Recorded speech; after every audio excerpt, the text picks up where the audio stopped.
Está no ar o programa Abra Sua Bíblia. Evangelismo, informação, louvor e o melhor da pesquisa bíblica em lições úteis para toda a sua família. Num oferecimento da Escola da Bíblia em Boa Viagem. Informações pelo fone 3342-5269. Olá pessoal, mais uma vez estamos aqui prontos, juntamente com o professor Álvaro Pessana, para começar a dar continuidade a esses estudos sobre os 10 mandamentos. Tudo bem, professor Álvaro? Tudo bem, professor Ricardo. Olá, queridos ouvintes. É bom estar aqui estudando os 10 mandamentos. Hoje é o 7º mandamento. Qual que é mesmo o 7º mandamento? É isso mesmo. O 7º mandamento é aquele que diz: não adulterarás. Você pode ler isso em Deuteronômio capítulo 5, versículo 18. Nessa questão, eu queria, assim, para aquele ouvinte que está pegando, assim, os mandamentos no meio do caminho, né? Trazendo aquela ideia daqueles blocos de mandamentos que estavam condensados um com o outro. Como é que a gente pode entender isso melhor para deixar o ouvinte mais a par dessa situação? Ok, nós estamos estudando os 10 mandamentos e há várias formas de agrupá-los. Mas nós agrupamos os 3 primeiros como os direitos de Deus. Não terás outros deuses, não farás figurações de Deus, não macule o nome de Deus, né? Então, os 3 primeiros seriam sobre Deus. Os outros 2, o 4º e o 5º, eram os mandamentos sobre o Pai e os pais. O Pai, Deus, que nos deu o sábado como descanso, e os pais, pai e mãe, que devem ser honrados, né? E agora nós estamos vendo o 6º e o 7º mandamento debaixo do título o respeito ao ser humano, onde o 6º mandamento fala da santidade da vida, não matarás, e agora, se Deus nos der este momento, nós vamos ter o 7º mandamento, não adulterarás, tratando sobre a santidade do sexo. E aí, finalmente, depois, se Deus permitir, trataremos sobre a sociedade que funciona nos 3 últimos mandamentos. Ok, então você pode, assim, já aprontar aí, se você estiver gravando o programa, enfim, já pode ficar pronto, porque nós vamos passar a palavra para o professor Álvaro para que ele possa nos orientar de acordo com as escrituras. Ok, obrigado, professor Ricardo. Esse trecho de Deuteronômio, capítulo 5, versículo 18, não adulterarás, já está de novo naquele formato bem resumido das leis do Velho Testamento, e o não adulterarás não deve ser limitado ao ato em si. Na verdade, todos esses mandamentos chamados apodíticos, ou seja, que dizem não faça uma coisa, nos convidam então, para não fazer aquilo, a fazer as outras coisas certas e boas que a lei, que Deus nos orienta a fazer. Mas o sentido original de não adulterarás é bem óbvio, é bem claro. Não trair o cônjuge, o marido, a esposa, não é? Fala do casamento, aquele que é casado, que não faça uma traição, que não tenha uma conduta sexual inadequada com outras pessoas, não é? Porque estaria fugindo dos votos de fidelidade, de vida sexual exclusiva que deve ser desfrutada apenas entre o casal e no casamento, não é? Jesus vai transformar esse mandamento de forma mais ampla, lá em Mateus capítulo 5, versículos 27 a 32, dizendo que não adulterar não é só o ato em si, não é? Mas ele vai dizer, se você alimenta pensamentos, devaneios negativos com respeito a uma pessoa, você já está no coração cometendo o adultério. Então, Jesus estava nos chamando para uma santidade maior e, como sempre, Jesus vai à raiz do mal, né? Ninguém, de repente, se encontra adulterando, né? O que acontece é que alguém pensa, depois pensa de novo, depois planeja e executa. Alguém não aparece, o que eu estou fazendo aqui? Quem é essa pessoa? Não é minha esposa, não é meu marido, não acontece isso. Então, Jesus está dizendo exatamente, corte o mal lá pela raiz. Não pense. E o pensamento de Jesus não é uma proibição absoluta. Até foi justamente Martinho Lutero que tinha dito, né? Eu não posso impedir que os pássaros voem por sobre a minha cabeça, mas posso impedir que eles façam ninhos no meu cabelo. Então, Martinho Lutero disse isso comentando justamente esse trecho de Jesus, dizendo, alguém pode dizer, mas eu vi uma senhora, eu vi ou uma mulher dizendo, eu vi um senhor e tive um pensamento, um lampejo, uma tentação. Isso é do gênero humano, nós somos tentados. O que é proibido é ficar alimentando esse processo com mais pensamentos.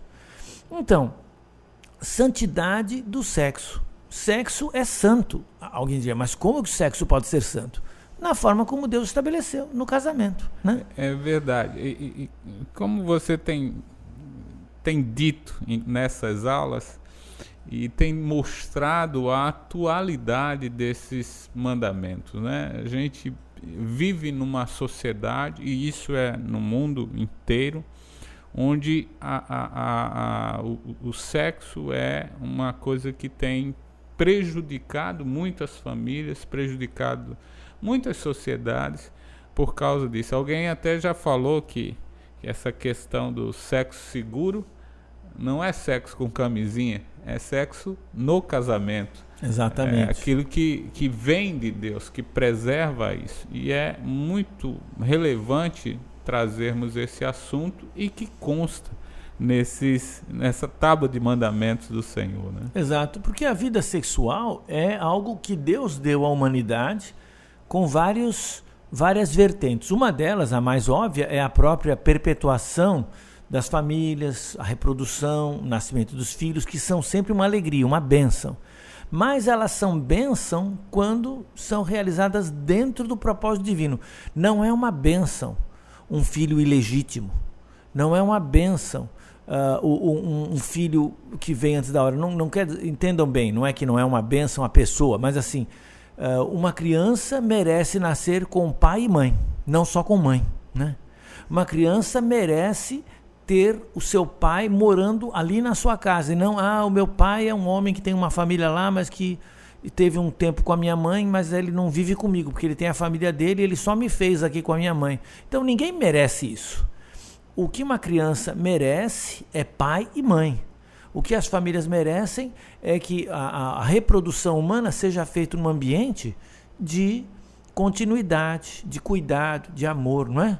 E aí, então, o adultério, ou toda forma de traição ou de comportamento sexual irresponsável, se torna proibido porque faz mal para os envolvidos e para a continuidade também da família humana. E, além disso, o sexo tem um elemento de alegria, de partilha, de parceria, que é físico, mas também é mais do que físico, é emocional, é espiritual. Então, se o sexo se transforma em uma coisa puramente física, usar outra pessoa como objeto sexual, nós estamos vendo o propósito de Deus de nos abençoar com a alegria do sexo de um modo negativo. Foi até o João Paulo I, o Karol Wojtyla, que disse: é possível a um homem ou a uma mulher adulterar com a própria esposa ou com o próprio marido. Alguém fala, mas como que vai adulterar com a própria esposa ou o próprio marido? O Karol Wojtyla explicava: se você trata o seu cônjuge, seu marido ou sua esposa, como um objeto, como uma coisa, não como pessoa, se você não respeita essa pessoa no seu comportamento sexual, então você está adulterando com ela. Tratando sua esposa, seu marido, como menos que pessoa, como coisa. E isso é a raiz do adultério. Então, o sexo é santo, é dom de Deus, é um momento de partilha de vida física, social, emocional, espiritual. É uma partilha de alegrias que nós podíamos associar até com a vida eterna. Então, vamos viver essa santidade do sexo, mantendo o sexo para o casamento, dentro do casamento e com a dignidade do casamento, dando ao cônjuge, marido e esposa, o respeito, o amor, inclusive durante a vida sexual, que é abençoada por Deus. Isso é mais uma vez, dou graças a Deus por estar aqui e vendo esses ensinamentos que são tão importantes e pertinentes para hoje. A gente tem na nossa vida esse conceito: se eu vou casar, se eu vou estar com meu cônjuge, eu preciso pensar nessa valorização, de não ser um instrumento, de não usá-lo como instrumento, mas usá-lo como uma pessoa que faz parte de mim, como o apóstolo Paulo disse, aquele que se une, né, que se mantém em relação com uma outra pessoa, se faz um corpo, repetindo o que Deus tinha falado em Gênesis. Muito obrigado, professor Álvaro. Que Deus possa abençoar o seu relacionamento, a sua casa e toda a sua família. Deus abençoe você e toda a sua casa. Até mais. Um grande abraço, até amanhã. When I say farewell to my life on earth, I will be with Jesus. No more tears will fill my eyes.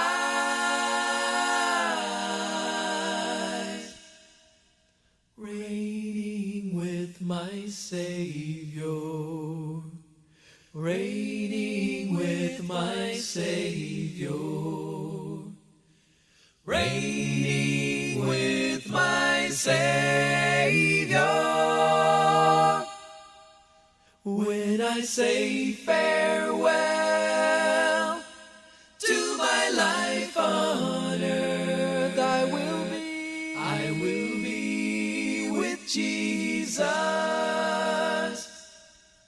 No more tears will fill my eyes.